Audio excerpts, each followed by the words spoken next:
যেমন ওয়াকফ আইনের উপরে ওয়াকফ অ্যামেন্ডমেন্ট বিল 2025 যেমন কালা আইন থাবা বসিয়েছে আমাদের নলগ্রহী হাজার একর সম্পত্তির উপরে। এই সমস্ত জলসার মাহফিল গুলোকে দুই শ্রেণীর বক্তা থাবা বসিয়েছে। একটা যে কমেডিয়ান বক্তা, ন্যাজ নেই, ঠ্যাং নেই, হাতা নেই, মাথা নেই, কথা বুঝতে পারছেন? কমেডিয়ান কিছু কথা বলে যায়, শরীর টরীর দুলিয়ে চলে যায়, হাহা করে মানুষ হাসে, মেয়েরাও হাসে, ছেলেরাও হাসে। সারা নেই, শরিয়ত নেই, ইসলাম নেই, দ্বীন নেই, কোরআন নেই। আর একটা হচ্ছে লবিবাজি বক্তা। লবিবাজি বক্তা।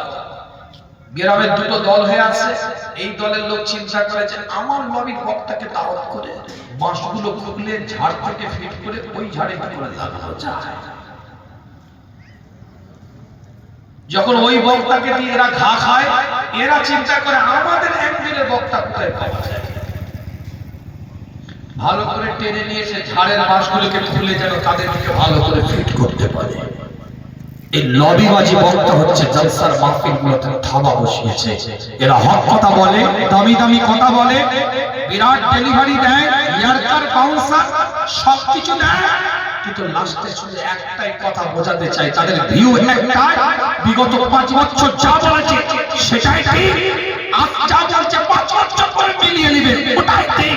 এই লবিবাজি বক্তা নিজেকে এস্টাবলিশ করার জন্য দামি দামি কথাগুলো বলে দিয়ে যায়, আল্লাহ তাআলা রাসূলের জন্য।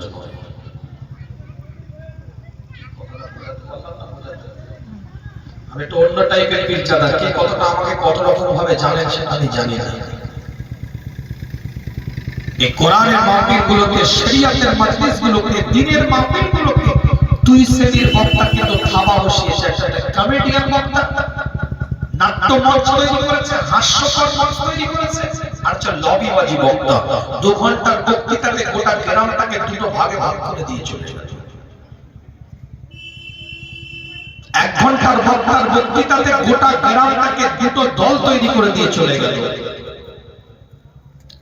আমি এটা বলছি না যে হক কথা বলবে না, অবশ্যই বলবে, হক কথা বলার অধিকার প্রত্যেকের, কিন্তু লবিবাজি বক্তার হক কথাটাই কোনোদিন হক কথা হয় না, ওটা লবিবাজি হয়। মিলিয়ে দেয়, যারা শিক্ষিত মানুষ আছে আমার কথাগুলো বুঝবে। আল্লাহ আমাদের সকলকে কবুল করেন, সকলে বলেন আমিন। ওটা ব্যাখ্যা পরে আসবো কেন